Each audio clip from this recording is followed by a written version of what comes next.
Brethren, Information Letter Number 7, The Universal Law. Brethren, as it is. The universal law covers all aspects of existence. What a man gives, he must receive. The effects a man creates are created upon him in return. Therefore, if we wish to receive something, we must give it. Christ taught, "Do unto others as you would they should do unto you." This is no empty moralizing, but the teaching of survival based upon knowledge of the universal law. And if we do not wish to receive something, we should not give it. Ultimately, we give only to ourselves. But in order to do so, we must give to others.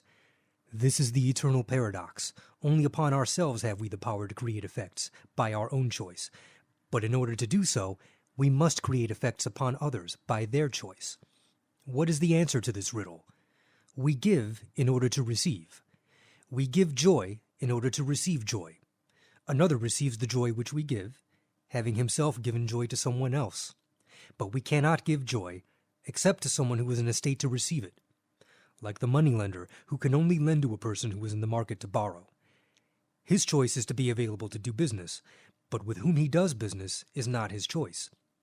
Similarly, our choice is to offer joy, to be available to give joy, but to whom we give it is not our choice. The person who receives joy from us does so by his own choice, not ours. We make ourselves available to him, but he receives what we offer or he rejects it. So although we must give in order to receive, no one is compelled to receive from us. And if we have rejected what others have offered to us, our offers will be rejected in return, another instance of the universal law. But if we have accepted joy from another, someone will accept joy from us. Then, because we have given joy, we shall receive it, we shall be offered it, and we shall find ourselves able to accept it. The universal law creates a universal exchange, where giving and receiving are practiced with absolute precision. No one gives what he does not receive, or receives what he does not give. Who sheds man's blood, by man shall his blood be shed. Who lives by the sword shall die by the sword.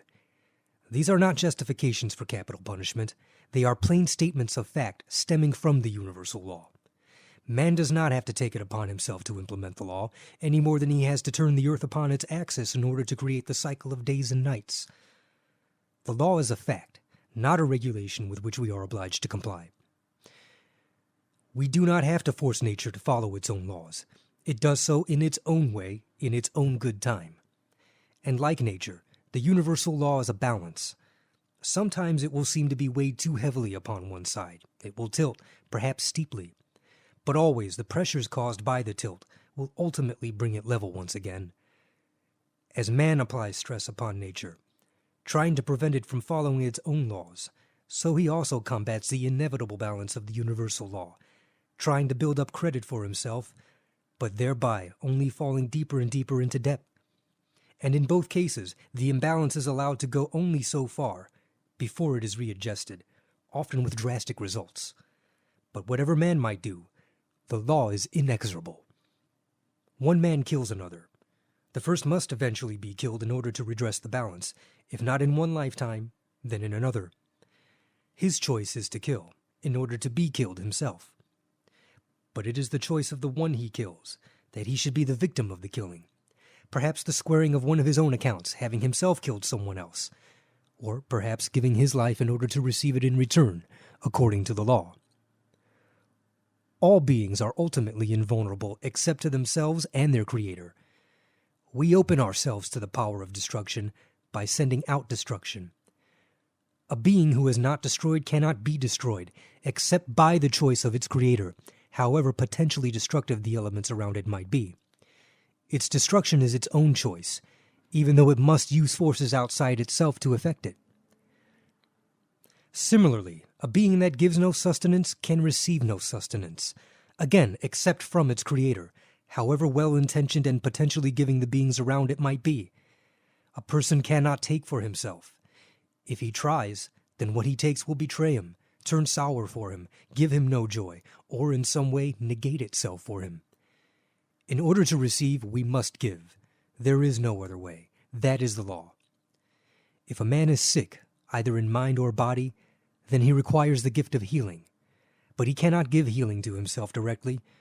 Whether or not he receives the gift is his choice, but he can only receive it by giving a gift of equal kind and magnitude. The healer is healed by healing others, not by ministering to himself. If we desire sustenance, we must give sustenance.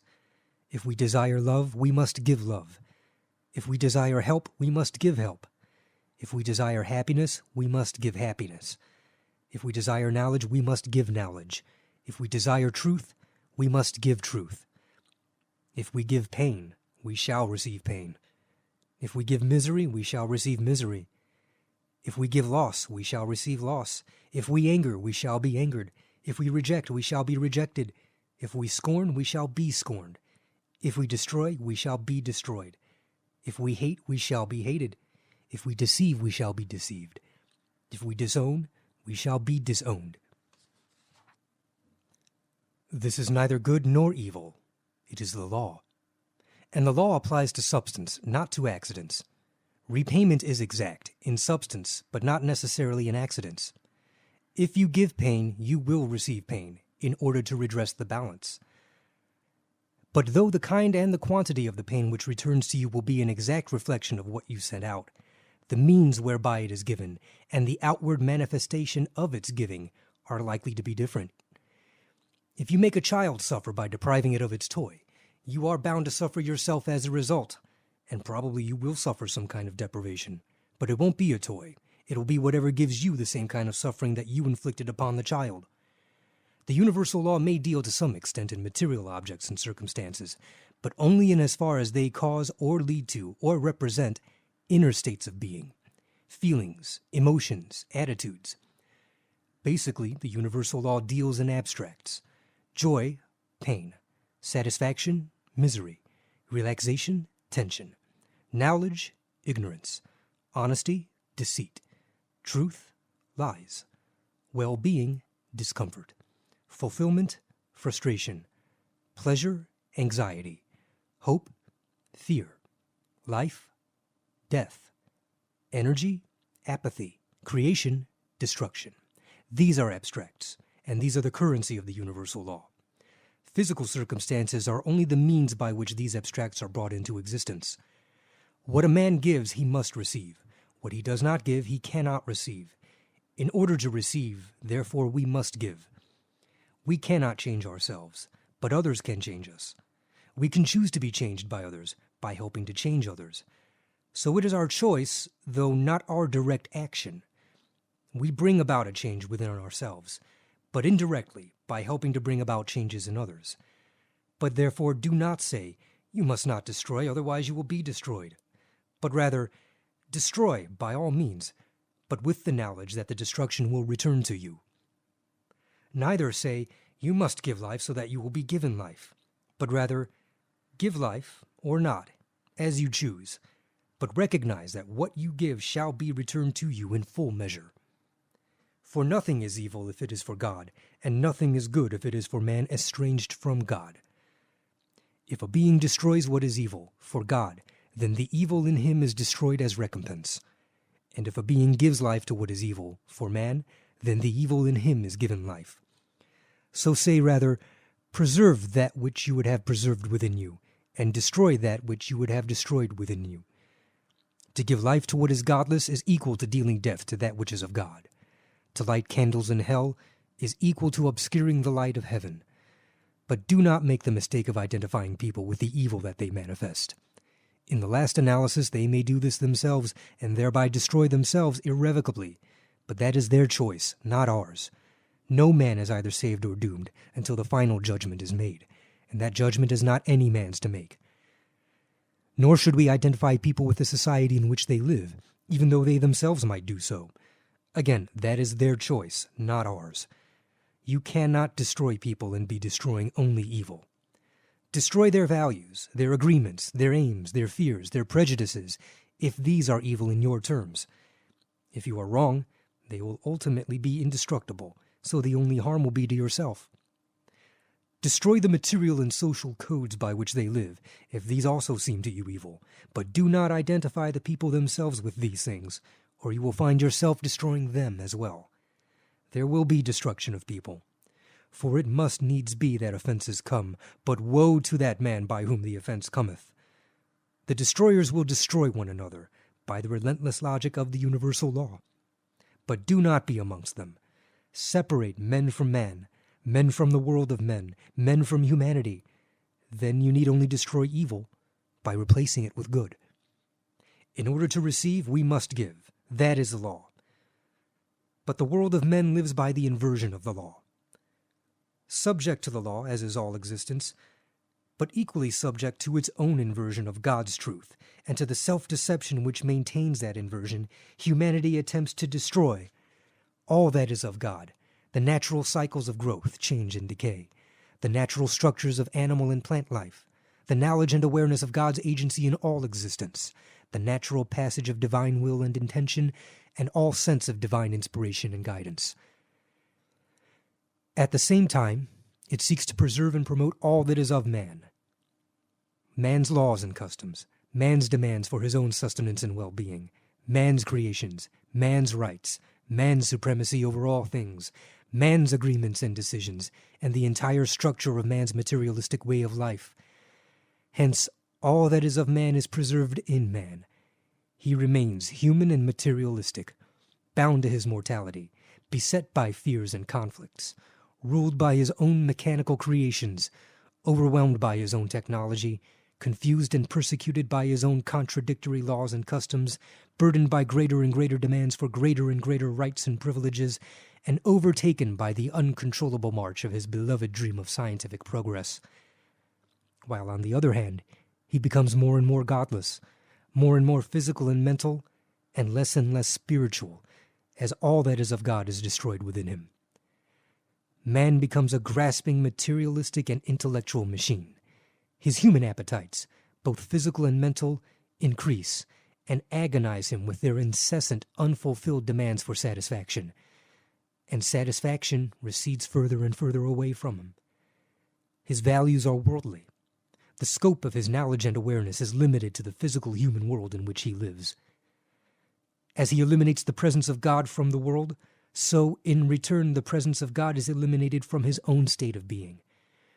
As he destroys and disfigures the evidence of God's existence around him, so is destroyed within him his own awareness of God's existence, his godliness and immortality. That is the law, and all existence is subject to it. But man has forgotten the law, otherwise he could find no justification for his way of life. As we give, so shall we receive. That is the law. If humanity remembered the law, it would know how to judge itself. It would know how to assess its own position in relation to good and evil. The principle of self-judgment is this: a person may accurately judge what he gives by what he receives. If he receives pain, it can only be because he gives pain. If he receives joy, it is because he gives joy. If he feels insecure, it is because he gives no security. If he is confident, it is because he gives confidence. If he feels deprived, it is because he deprives others. If he is cared for, it is because he cares for others. If he is ignored, it is because he ignores others. If he is stimulated, it is because he gives stimulation. If he is bored, it is because he's boring. If he is offended, it is because he offends. If he receives kindness, it is because he is kind. If he feels hurt, it is because he makes others feel hurt. If he feels loved, it is because he makes others feel loved.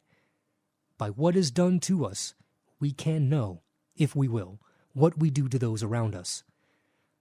By what is given to us, we can know, if we are prepared to know, what we give to others. By what is taken from us, we can know what we take from others. By what is demanded of us, we can know what we demand of others. By what effects are created on us, we can know what effects we create on others. Such self-judgment must eliminate all blame, which is the basis of human self-destruction. If we blame, then others blame us, and still others blame them, and a downward spiral of blame and hostility begins. Because blame brings either the instinct to attack and destroy, or the instinct to alienate, or to isolate. Either way is the way of hostility, and the spiral of blame and hostility is the spiral of self-destruction. Self-judgment by the universal law can prevent that spiral, but humanity has forgotten the law. In the world of men there is no such self-judgment. As the end approaches, blame and hostility continue to accelerate. So the climax of human self-destruction is inevitable. What we receive is no more and no less than what we have given, returned to us. That is the law. Blame is the denial of that law. But what is blame? Is it condemnation? No. Although in the name of purely human values, and in the interest of self, condemnation stems from blame, in the name of God and in the interests of right, it stems from the love of God for his own. For the prophet of God condemns human godlessness, and is, in return, condemned by those who defend it. That is the law, and the prophet accepts it. He does not blame. He is forewarned by Christ, and thereby forearmed with faith in his rightness to condemn. And his condemnation is spiritual, not physical, a warning only because he holds no brief to judge people, nor to punish them, only to condemn the structure and the way of life by which they live. In the name of God, he condemns what is evil, and is condemned, in return, by those who identify themselves with what is evil. That is the law, and he accepts it. He does not blame. So what is blame? It is the denial of the universal law. It is a state of mind which says, "My suffering stems from you. It is your fault." Or, "That man's pain is caused by them. It's their responsibility." Or, "My mistakes are due to your influence." Or, "My sin is the responsibility of Satan." Or, "Humanity's plight is the fault of an evil few." Or, "He is unkind to me, so I reject him." Or, "You have brought about my downfall." Or, "They have made me afraid." Or, "My parents gave me a sense of insecurity." Or, "He has destroyed my reputation." Or, "I am destitute because people have cheated me." That is blame. Feel it. Know it. It manifests in every human being in one form or another. Do not be afraid of it. Do not try to suppress it or run away from it. Recognize it. Acknowledge it. But begin to see it clearly for what it is, a denial of the universal law. By what is done to us, we can know what we do to those around us. Evil belongs where it manifests. If it manifests in us, in the form of a negative reaction or emotion or attitude, then it belongs to us because it originally came from us. To lay the blame for its existence on an element or force outside ourselves achieves nothing and usually promotes conflict and hostility. A man feels pain. That is significant because it tells us where the evil manifests. A man gives pain and later the same man receives pain in return for what he has given. That too is significant because it tells us where the evil belongs. A man feels pain because of what another man has done to him. That is not significant because it tells us where the evil manifests, but implies that it belongs elsewhere. When we give something, or create a particular effect, which in our terms is bad, negative, evil, something we would not care to receive ourselves, that is known as sin, a wrongness by our own judgment, which is why Christ can say with confidence, "Do unto others as you would they should do unto you." For if we follow this commandment, we can do no wrong, because wrong is only what we ourselves judge to be wrong.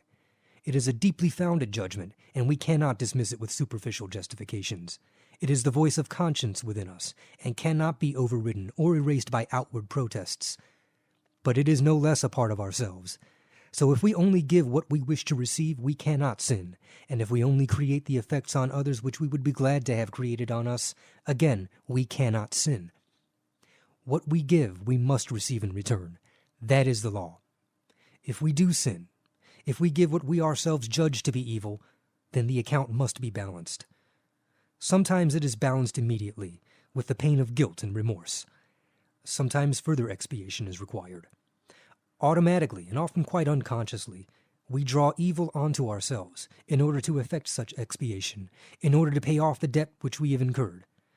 Sometimes the debt piles up, blindly unheeded, except by the deepest levels of consciousness, rationalized, justified, guilt and remorse held at bay. But inevitably comes the time of reckoning, when all balance is redressed and all debts are paid in full. We can run from the law, we can try to hide from the law, but we cannot ultimately escape the law. And such is the state of man, so deeply blinded is he to the law and its profound significance. And if a man is blind, it is because he has blinded others. If his sins are falsely justified so that his debt increases day by day, it is because he has helped others to falsely justify their sins. If a man is in debt almost beyond the reach of salvation, it is because he has led others that deeply into debt. If he feels to be without hope or help or sustenance, it is because he has offered neither hope nor help nor sustenance to others. That is the law, and none but God can transcend it. What a man gives, he must receive. A man who causes pain and subsequently suffers pain to balance his account, if he then blames his pain on another, he is likely to follow the blame with hatred and recrimination, retaliation, and thereby yet more pain inflicted on the one he blames. So that, far from paying off his debt, he increases it, because the nature of the human game is such that he who blames is never satisfied. How could he be? So in his frustration, and in his unfulfilled desire for revenge, he inflicts more and more pain, and becomes trapped in the spiral of an increasing depth of suffering. And unless he halts that spiral in time, recognizing his own sense of sin, his own guilt, listening to the voice of his own conscience, and repenting and expiating and reversing the pattern, he must eventually descend beyond recall, destined for a final retribution of eternal alienation from the source of life. But at no time, until the very end of time, is it too late to change, to learn the universal law, to understand it, to live with it always in mind, and thereby gradually to move from opposition to the law, which can only bring a constant sense of discord and frustration, to harmony with the law, and the increasing joy of returning, step by step, to reconciliation with the source of life, the all-embracing love of God. Man, as a race, may be locked irrevocably in the spiral of blame and hostility, but for the individual, there is a way to separate from that spiral. It is not easy, and it takes courage. Because the way of the world is like the current of a fast-flowing river. It drags everything with it, so that only the strong-willed and the dedicated can swim against it. To blame with the rest is the easy way. The other way, which follows the principle of the universal law, is in 3 stages: the beginning, the task, and the fulfillment. The beginning is to learn with the mind, to know with the intellect, to believe with the consciousness. The task is to remember, always remember, that as we give, so must we receive. And by what is done to us, we can know what we do to those around us. And the fulfillment is to know and believe with the heart and the soul, so that the knowledge is a part of faith, and the belief becomes a natural way of life. So in the beginning, we see blame for what it is. We learn and understand the causes and effects of blame. Then, our task is to go on seeing blame in ourselves and others, how it manifests and what effects it creates. And finally, in the fulfillment, all blame is eliminated. We no longer feel the need to blame. And therein lies the end of self-destruction and the conquest of death. So be it.